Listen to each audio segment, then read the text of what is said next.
Hey everybody, this is the Sliders Review, and I'm here today to talk to you about Doctor Strange 2, The Multiverse of Madness. Finally, I have seen this movie, because of course it dropped on Disney+. Well, I started watching it yesterday, but I had to stop. It was getting late, I was getting sleepy, and I had like a migraine from the tinnitus and everything. Ugh, tinnitus, boy, I swear. Anyway, so yeah, this movie was amazing. This movie was excellent. I am totally gonna buy this movie on DVD, which is I haven't bought like Marvel DVD since in what is it? Avengers Infinity War. Because Endgame, I like Endgame. The problem is, it's like the first 2 hours, well, the first hour was just kind of like, kind of boring. The second hour was fun, but not fun enough for me to like it, like love it and everything. But the last part, I loved to death, because that's where all the action was at. And the movie just didn't happen the way I assumed it would happen. And it's just like, that first hour bored me to tears and stuff like that. It's like, I get it, 5 years has passed, but I mean, show them doing something. Bring in some cameos from like the Marvel TV show, something. Like, you know what I'm saying? And so then it went to that whole heist, and I'm just like, whatever. And even though I like the last Spider-Man movie, I just didn't love it, love it. I mean, I really, really, really liked it. It's so much better than all the other ones. Well, the MCU ones, that is, but I didn't buy it on no DVD. But this one was just good, man. And you know what was so great about it? One, Sam Raimi directed it, and I'm a huge fan of that man. I've been the first thing I ever saw his was Hercules and Xena, and then from there on to that sequel to the Wizard of Oz, the Spider-Man movies, Legend of the Seeker, Cleopatra 2525, Jack of all trades. Young Hercules, I've just been like a fan of that dude. Oh, and the whole Evil Dead stuff. But not everything is I like. I still don't like Army of Darkness. I just can't get into all that humor in the movie. But this was just like perfect and stuff. Another reason why I liked it, there was no Marvel Disney baby humor. It had humorous moments, and it had like some quirkiness, but they were mature quirkiness, mature humor. None of that Disney baby crap. None of that crap where everything gets so serious and then it takes you out the moment because they want to like tell a joke. That was like gone in this movie. I'm like, yes. It started to restore my faith in like Marvel again. However, the Disney Plus shows are taking it away. Cause what's that dude's name? Marvel Man, Wonder Man, or something like that. Wonder Man, I think. I heard that's gonna be a comedy. Why? Anyway, so yeah, so it was mature. It was freaky. It was disturbing. There was lots of cool action. Wanda went nuts. They did so much cool stuff with magic. And because, I never liked the first Doctor Strange movie. I didn't like that at all. I liked the CGI, but that's about it. I can't even begin to really tell you what the world happened in that movie because I completely like get that out of my head. I'll probably rewatch it one day just so I can try to remember, but I didn't like that movie at all. Same way I didn't like the Doctor Strange animated movie. It had better drama and storytelling. It's just a lack of magic and action. So, and then another reason why I like this movie is it's like, they proven they could break that Marvel formula and do something different, you know? And not only do something different, but keep it entertaining. Cause this was Marvel's first true horror like movie. Now they're coming out with a horror special on Disney Plus.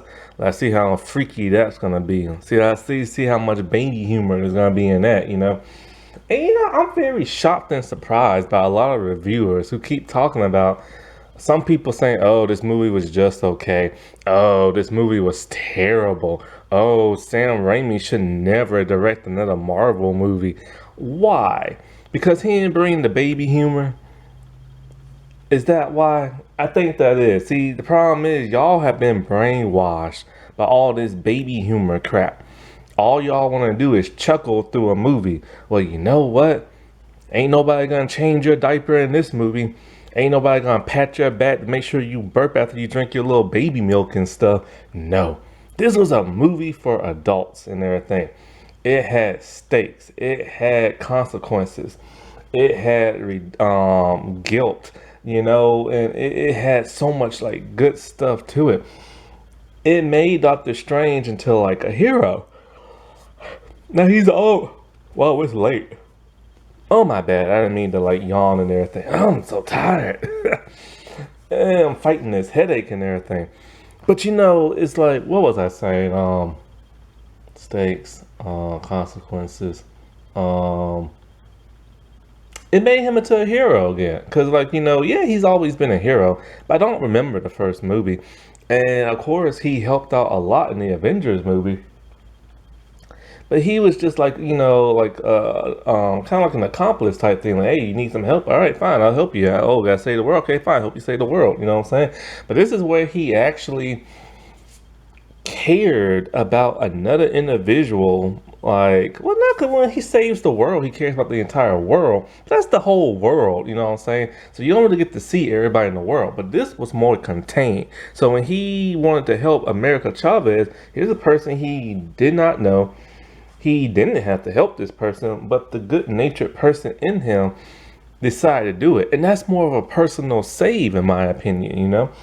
And so that's what makes this movie so great, is that he did that heroic thing. It's not like a whole group thing like the Avengers or Justice League. We have to fight off aliens and crap like that.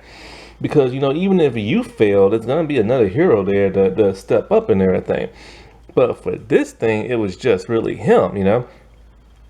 And I gotta say, Wong was cool in this.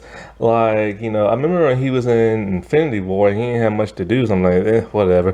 But he really stepped up too. Now, I am sad that that Strange is not the Sorcerer Supreme anymore, because that's what I think of when I think of that title. I think of him, you know what I'm saying? But I understand why he's not. He died in 5 years, and Wong had to take over. But give that title back. Now, as for Wanda in this, my God, man, like, don't piss her off. Like, people should have known that in WandaVision. You don't piss her off when she's happy. And stuff. Like, when she wants to be happy, you just stay back. Now it does suck. We didn't get to see the Darkhold take hold of her and corrupt her and turn her evil. But you have to put the pieces together. You had to put like the B part into the A and C. You know what I'm saying? A was WandaVision, C is this movie, and B is everything in between. You just gotta use your imagination. Sadly, you have to, but whatever. And so yeah, it's like that thing really made her go nuts. And it's something people been wanting for a long time. People just want to see her at least once go nuts, be crazy, and do something bad and evil like she's done in the comics so many times, because she's a very unstable, mentally ill person. You know what I'm saying? Like, I remember the first time I saw her was in the original X-Men cartoon. And that was really nothing. It was just her brother, oh, Magneto's the daddy, and I think, what was it, World Evolutionary, or whatever his name is, and some cow woman. I'm just like, what the world am I watching? It's a cow woman. And so, but then the second time I ever saw her was, I think, the best time, like my favorite version, X-Men Evolution, where she was literally just cuckoo for Cocoa Puffs and everything. Like, she was distraught. She was angry. She was like, all like, she was disturbed in the head. And the way they used her magic in that cartoon series was just awesome. Then you get Wolverine X-Men, and it's more of the old-fashioned Scarlet Witch with the old-fashioned costume and a little bit of that MCU-ness, because I think that was around at that time and stuff. And so, like, I've always just wanted to see her Okay. I'm so sorry for yawning. Oh man, I'm so tired. Get this out. Stop that yawning. Anyway, so I just wanted to see her go bad and crazy again. And the first time we saw that was in the second Avengers movie. But there, I always looked at her more as like, I always just thought of her in that movie. I just always thought of her as kind of like this bratty teenage young adult woman or something like that. That's just doing whatever a robot person wants her to do, and nothing of her own, you know. Cause I was just, it was kind of like, you know, and then after that, she just turned completely good, and then she fell in love with Vision all of a sudden, just out of the like nowhere and stuff.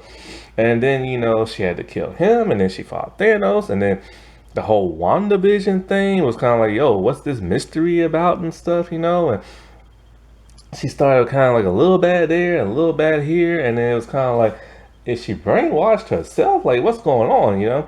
And but it was just nice to see her go buck wild and everything. And boy, did she go buck wild! Like this is how Dark Phoenix should have been. The X Men Last Stand and Dark Phoenix. This is how it should have been and everything. But no, they screwed that up and stuff. And you know, Sam Raimi pushed that PG-13 rating as far as he could go, you know, without going that extra like R-rated level and stuff. And yeah, it did have some Sam Raimi moments, but you really couldn't tell that much because you just going along with the story. And so if you don't know his style, then you just like go with the flow, and that's so great, you know. And you know, it had that quirkiness from like the music playing, and they were using magic with musical notes, which is kind of weird, but it was cool at the same time. Because you know, it's supposed to be like sorcery and magic, so that was awesome. So watching this, you know, like everybody else, I watched the trailer, so I'm like, okay, now these scenes in the trailer are making total sense now. Like everything is fitting perfectly. Nothing felt slow paced, nothing felt out of place. Um, what is it like? You know, nothing lagged. Even the soft, quiet moments were important and meaningful and everything, but you can't say for a lot of other stuff.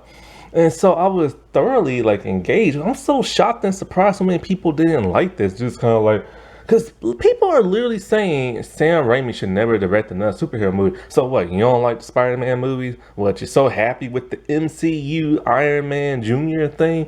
And you know, the thing about Sam Raimi is this: have you truly seen everything he's ever made? Whether like, 'cause he produces a lot of things. That's the thing. Like when I'm talking about like TV shows, like he produces a lot of stuff. Him and Rob Tapper, you know, they do things together. It's mostly Rob who's the showrunner in there, and he's producing it, giving his input here and there, and bringing some certain people along. But you know, Hercules and Xena was very serious. You know, they had that cheesy moment because it was the '90s, you know, and they was coming off that Army of Darkness thing. Have you never seen Legend of the Seeker where there is no humor and comedy in it? It's just a straightforward action adventure show. Have you, well, you know, like other stuff they did, like Jack of All Trades and Cleopatra 2525, that was comedic but also action. But like he did like that Spartacus thing, I think, at one point. I never seen that yet. And you know, the Spider-Man movies were pretty good and serious, but you know, they had their overly cheesy humor stuff. But the man knows what he's doing. Like, he knows how to make movies. He went to freaking school for this crap. He's not an amateur. The man used nickels and dimes and sweat and blood and tears just to make the Evil Dead. And you know, that he barely had any movie money and stuff. And you know, he did like this rough cut of it, and they liked it so much they made like a movie and then another movie, then another movie. And it's like, you know, he has worked his way up to the top, which I can't say for most people and stuff, you know, nowadays and everything. And so he knows what the like he's doing, you know what I'm saying? He knows so much that Marvel literally put out a statement on Twitter, or something like that, saying that they're looking for a Sam Raimi type director to direct the Fantastic Four. Which Bruce Campbell replied, just get Sam Raimi. But the problem is, people are divided in their thing. What do they have to be divided about? That's why I don't understand. It's because they've never seen a Disney horror or nothing. Because lately, Marvel has been very baby humor and stuff like that. And that's what they miss. That's what they want. And I don't want that no more. And they've never seen a true, like, horror type thing, you know? And they really haven't seen anything because this reminds me so much of Captain America: The Winter Soldier, where a director is allowed to do their own thing, tell their own story, and still keep it within that superhero type realm and everything. And that's what this is, you know. So in a way, let's get a little bit into what the movie is about. So basically, because of the events of like Spider-Man No Way Home, Strange mistakenly opened up the multiverse, right? And he brought in these other versions of like Peter Parker Spider-Man. I don't think that's even mentioned in this movie. And that doesn't have no real consequences, but it was the first real taste of the multiverse in a movie form. So anyway, in this movie, he's having to see Christine get married. Of course, he doesn't like that. Well, we see American Chavez being chased by a giant octopus type monster, and we don't know who sent it. And so this other Doctor Strange is trying to save her, but he's all like, "You don't know how to use your powers, but I do, and so I can just absorb your powers, but it'll end up killing you," which is a dumb kind of thing, but it gives us a reason for the hero to want to save her so bad, you know? So he's doing that, but the monster attacks. So then she busts open, like, you know, a portal into another dimension. That's her star bolt type powers. The CGI on that looks great, the star bolt. Now, I will say this, the CGI in the first scene with the whole octopus monster, the other Strange, and this and that, that looked terrible. That just looked like CGI goobly goop. And that's the problem with all these movies. There's too much CGI and stuff. But then the CGI gets better with the rest of the movie, so thank God for that. So anyway, they fall through a portal. Strange finds out. He flies to see what's going on, and then it's shown that, you know, the octopus monster did kill the other Strange, and so he needs help trying to figure out what's going on. He finds Wanda in the field of cotton, and so he's talking to her, and so he's wanting to figure out, you know, who sent, like, you know, the monster after her. It has some runes on it, like witches and stuff, and so that's why he went to go look for her. So then she did the dumb thing, talking about, "Oh, I wonder who sent that monster after America and everything." Well, of course, he never told her her name. So then she quickly realized that. She's like, "Ah, crap." So then she warps reality, and it shows that where they're at, she has literally warped that entire area. Either that, or she just wanted to make it look scary or something like that. And so it's all like red and dead and everything like that. And she basically just says, like, "Look, man, look, I don't want to hurt nobody. I just want my kids. Give me the girl. She dies for the sake of the rest of the world," and everything like that. And of course, him being a hero, like, you know, I can't do that. She's like, "Look, man, saying that octopus monster, that was me just being nice.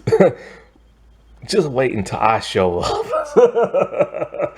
She ain't playing around, man. So of course he goes back, he tells everybody, he warns everybody they're getting ready to fight her. Now, it's been stated in the multiverse, if you dream and have like a nightmare or just any kind of dream doing anything, you're not dreaming, you're seeing into the multiverse, another version of yourself. So Wong sees himself naked in some kind of cloud, this and that. Ugh. That's the only part of the whole baby humor that's really only in there. So, you know, she comes in, she kills a bunch of people and everything, and then so like they're doing their best, you know what I'm saying, magic wise, and it's nice to see all the magic that they're using on her. And so of course America is about to get caught again, and she busts open the portal, and then her and Strange go in. So now they just bouncing around the multiverse, different versions. I gotta say, that's the only real disappointing thing about this movie. There wasn't much multiverse stuff. We get it like really quick, a couple of seconds, and that's that. And that sucks because I'm a huge fan of sliders. and that came out in the 90s, and that's all about the multiverse, you know. So it kind of sucks they didn't get to play around with that. And so they end up in a world that has the Illuminati in it. And they're trying to find a book that the other Strange wanted to use to stop her. Well, he finds Mordo, and this Mordo's the Sorcerer Supreme. And he drugs them. He takes them to a laboratory where America's in this giant glass cage, and then Mordo takes them to go meet their versions of the Illuminati, which it sucks because only two versions are actually from the comics. The Black Bolt and Professor Xavier. And so we get to see different versions. We get to see Captain Carter, well, she looks great. We get to see Captain Marvel, the mother, the Rambo lady from the movie. She looked awesome in that. We got to see Black Bolt, who looked great, comic books accurate and stuff, played by the same dude from the TV show. And then we get Reed Richards' Fantastic Four, dude, which I gotta say, yeah, he kind of looks like Reed. I'm not used to him wearing a mustache, not mustache, but a beard. I don't like Reed's outfit. I just don't like that version.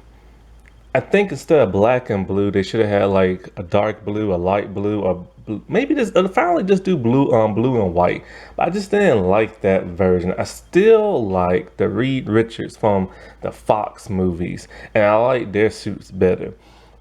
This Reed suit just didn't do it for me.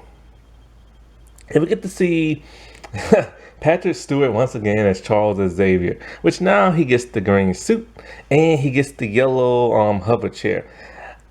No disrespect to Patrick, but he looked like Baby Yoda sitting in that thing. Like, you know how Baby Yoda, or just a baby in general, that be like in a little basket, or a sit-up chair. We had to feed him.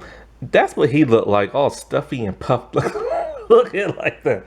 His voice sounds different again. Now, if you've heard Patrick Stewart voice in Picard series or the Logan movie, his voice sounds much different. It's much older. He doesn't sound the way he did in Star Trek. But here, his voice sounds similar to what he did sound in Star Trek. I don't know if they changed his voice or what. But, so basically, Wanda is doing what's called like sleep or dream walking, where if you use the dark code and you can literally project yourself in what other reality body and stuff, your own body, your variant, your dimensional duplicate. So you just transfer your consciousness into them and you can control them. And so luckily that one has powers and it has the two suns in that too. But we don't get to see the sun's powers. So anyway, of course she goes to the Illuminati place and she's whooping butt. We don't get to see much of her whooping their butts, the soldiers and the robots and stuff. But you know, also it's was found out that that version of Doctor Strange kept using, I think, the dark code or something like that to like look at other versions of Earth and see how to defeat Thanos and all this other stuff and dream walking, and he kept doing it and kept doing it and kept doing it. And then after they did defeat Thanos, they realized this Doctor Strange is too powerful, too evil, so they had to kill him, and Black Bolt had to be the one to kill him and stuff. And so nobody on that world is liking any versions of Strange. They just think they're all the same. Christine is on that world, but she's a scientist. Now this is the problem I'm having with this Christine in the Earth, in the multiverse. 616 is the designation for that of the comic book. And she says she has designated Strange's Earth as 616, the one we've been watching all these MCU movies in. That's fine, but the problem is Mysterio's all like designated that Earth 616. So how would he know when he's actually from that Earth? So that don't make no sense. See, when we first thought he was from the multiverse, that would have been fine, but he's not. He's actually from that Earth. And so that don't make no sense. That's like an error in writing and stuff. So they all, the Illuminati tries to like stop her, but she kills every single last one. Now, okay, Reed, yeah, I can see him dying Even if he's elastic, which this version is stupid. You don't tell what this person can do with their power, so somebody can stop your behind. But anyways, Captain Carter, I don't know how she lasted as long as she did. Not even a super soldier that strong. And I don't know why she has a jetpack. Anyway, Captain Marvel, that makes sense for her to survive as long as she did. Um, but even she got taken out. And but even if the rubble falls on top of you, wouldn't your powers cosmic like make you super strong to prevent that? I don't know. Anyway, um, and then Black Bolt, who has his mouth literally erased and blows his own head up when he tries to talk. Now, I always assumed in the comics if he spoke, all of a sudden everything just has a distorted wave and like blows up. I didn't know he can project it and everything. Anyway, so the only person left is Xavier. I do like how they used his powers. They finally doing his powers justice, as opposed to the Fox movies. We get to see the wave bubbles distort from his head going to somebody else's when he's talking to them in their head, and he gets to go inside like this mind reality type thing. That was so nice to see. We have never seen nothing like that in the Fox movies, and so she kills him and everything, but she kills him. I don't know why she was like dressed as like a monster zombie thing when she snapped his neck. But that's just Sam Raimi being Sam Raimi and everything. So then, of course, she takes America back to their reality, and and Christine get taken to like another, where the world has basically crushed in on another world and it's being destroyed. We see that Doctor Strange, he's possessed by the Darkhold, he's evil. Him and Strange fight, that's the whole music thing. Then he dies and everything, and Strange has to get back to his world, but he can't open a portal. So he reads the Darkhold and he's gonna dream walk. This pisses off Christina, thinking all strangers are the same. And so, but then he goes and he possesses the dead body from the beginning of this movie. That's where the zombie looking thing comes from. And it's amazing how it walks, how it moves, and all everything. And he tells her to protect his body from the dead spirits, because once he resurrects a dead body, that's gonna disrupt the natural order of everything, and those that protect it are going to be pissed. I don't know how she was supposed to protect it because she has no powers, but of course she finds something magical and she uses that. And so it's this awesome battle and everything. Oh, by the way, Wanda is now at Wondagore, and she's at her like shrine, and there's some like giant monster. She took Wong there. She threw him over a cliff, but he survives. Zombie Strange fights the monster things very fast. And it's another battle between him and Wanda again. And he frees America. And so he knows on the way, or Wanda tells him he had to take America's powers and everything like that. But he's not going to do that. He gives her a pep talk, and of course now she can use her powers and everything. I hate when that happens in movies. It's like you couldn't use them before, but now you can because of a pep talk. So she does a little bit of fighting, and this is what I really like. Instead of a big blowout, she uses her mind to defeat Wanda. She opens up a portal back to that Illuminati world where Wanda is back with her kids. Our Wanda scares the piss out of them, but they are terrified and everything. The mother Wanda goes over there and she just, touches the other Wanda's face, and so Wanda's kind of like, like, I give up, like scaring those kids wasn't worth it and taking them away from their mom. She learned that lesson a little too quickly in my opinion, but whatever. That's the part I really don't like, because after all that killing, now she's all like, I gotta stop. I scared these kids and everything. And so because she opened up the dark hole, she has to close it, so of course she kills herself. Now there's a spark of red light after it crushes, so I don't know. Some people think she's alive, but I think she's dead. So anyway, America gets to stay on that world. Strange does not get with Christine. They're now teaching her how to be like a sorcerer and everything. And then this lady comes talking about, you have this struck the like order of balance and blah blah blah. Want to help me restore? And he's like, sure. And now he has a third eye. So anyway, that woman is some lady he marries from the comics, his love interest. I like this movie. It does have a couple of flaws here and there. Kind of like, okay, first of all, where the heck is Vision? I mean, she mentions him, but how she had to kill him. But where the world is that dude? Because, she was always so obsessed with him, but then she became a mother, and now she just thinks about the kids. I guess it's like this. When she was in WandaVision, everything she experienced felt real. Her being pregnant, her going to labor, her giving birth, her taking care of her kids, her protecting her kids. So just like a mother bear and other animals, they protect their young and the male just goes off and everything. So that could be a reason.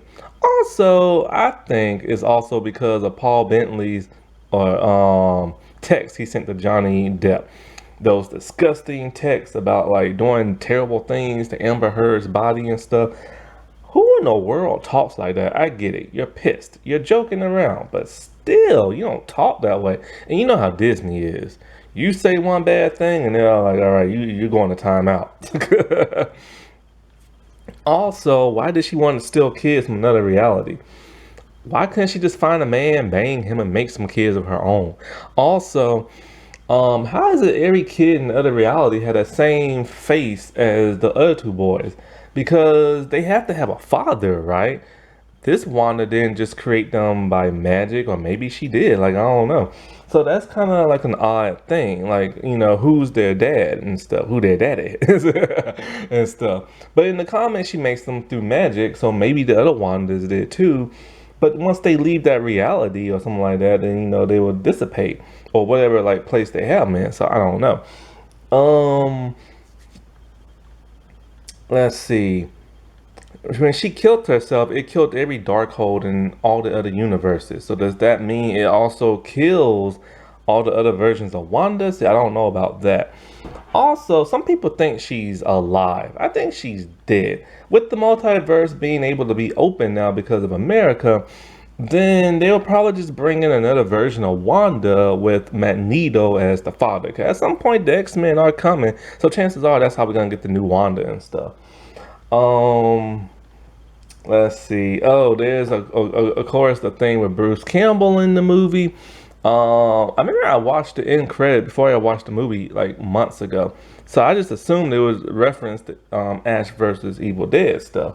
But now I found out, okay, he was a vendor dude, and Strange put like a spell on him that lasted for months, where he's just smacking himself, and then at the end he's all like, it's over, it's finally over, holding his left hand, which of course that's the reference right there to the Evil Dead. Because I was sounding like that's not how season 3 ended. Like, he's supposed to be in the future and stuff. So that I get that now. That makes total sense now. I wish there was more like multiverse stuff. It was nice to see the array of magic and everything. And it was nice to see it different from that of the Spider-Man movie and the Strange movie. Let's see. Something else. Trying to think. That's about it. Oh, Wanda. Like, I love Elizabeth Olsen to death. She's a great actress. She always nails her stuff. However, I'm not feeling her evil acting voice. It's just not doing it for me. That's something that happens with a lot of celebrities. Like, they play nice roles and they play those great, but then once they have to turn evil, all of a sudden they kind of overdo it. Tom Welling did it when he played the evil versions of Clark. Jerry O'Connell did it when he played Quinn in Sliders. Other people do it too. I just don't understand why it's almost like they're trying to talk like stiff and everything. It just doesn't work. But other than that, she's great. Man, I remember the first time I saw Elizabeth Olsen on TV. Like, when I say she's a good actress, I mean, no disrespect to her twins, ain't her twins, but her sisters. She's a better actress than them, and they started off way before she ever did. But here's the thing. The first time I ever saw her on TV, it wasn't a TV show. It wasn't a movie. It was not a commercial. The Olsen twins were giving a tour inside their house. And in the far background, you see this teeny tiny little 3-year-old girl on the drum set, just banging away at the drums. That was Elizabeth Olsen. And I still remember that till this day. Now let's get into America Chavez. It's great to see her in the MCU. They didn't mention she's a mutant. They still won't use the M word for some reason. Her powers looked amazing. As for the actress, I have no idea who she is. I just found out she's from some Netflix babysitter club thing that just got canceled. I had no idea she's really 16 years old. She looks like she's at least 18 or something. But yeah, she's like 16. Her acting was okay in this, but she just acted like a normal teenage girl. So that was kind of like throwing me off because when it comes to America Chavez, I remember her from Marvel Rising, and she has more attitude and fierceness than that. Also, they left out her hoops and like her hoop earrings, and I'm just kind of like, man, she has to have those. That's who she is. But I can understand they didn't want that for the actress, because what if they rep out? You know what I'm saying? I have no problems with the actress whatsoever, because it's not her fault, it's the casting fault. They should have casted a darker skinned Latina actress. They went the whitewashing route and got more of a light skinned Latina actress. Nothing against the actress, but if she's dark skinned in the comics, let her be dark skinned in the movie. This is, of course, Hollywood being Hollywood, just so white people can be happy and everything. Because they always get the light skinned people. As for her actual race, now this is what's confusing about the comics. Nobody knows what her actual race is. We know she's Latina, but we don't know what. She's adopted by Puerto Rican parents and everything. But we don't know the actual ethnicity of her. She could be Mexican, she could be Puerto Rican, she could be Afro-Latino, we just don't know. Now, as for the hair, I'm glad the actress used her real hair, but she doesn't have the hair factor that America has in the comics. That's very wild, very fierce, very curly, very poofy. I would have put a wig on her. I mean, they put one on Chris Evans in the first Avengers movie because he had brown hair in that movie and was not gonna dye his hair again. That thing's the actual toupee. Now here's what's interesting. Here's a picture of her at the premiere of the movie. Even though it's not that curly, it matches more with that of the comics. So why didn't they just make her look like that? It would have gave her more of a personality, but of course they went the simple route so that certain people could be happy because they need straight hair. Because if they see anything curly and wild, then they have a fit and everything. But yeah, that's my only gripe about that. I just wish they would have made her look more like the comic, and stuff like that. I mean, that's what they do with everybody else, comic book actor and stuff. But yeah, this was a great movie, a fun movie, an awesome movie. I enjoyed myself. Alrighty, well, I'll talk to y'all later. Bye.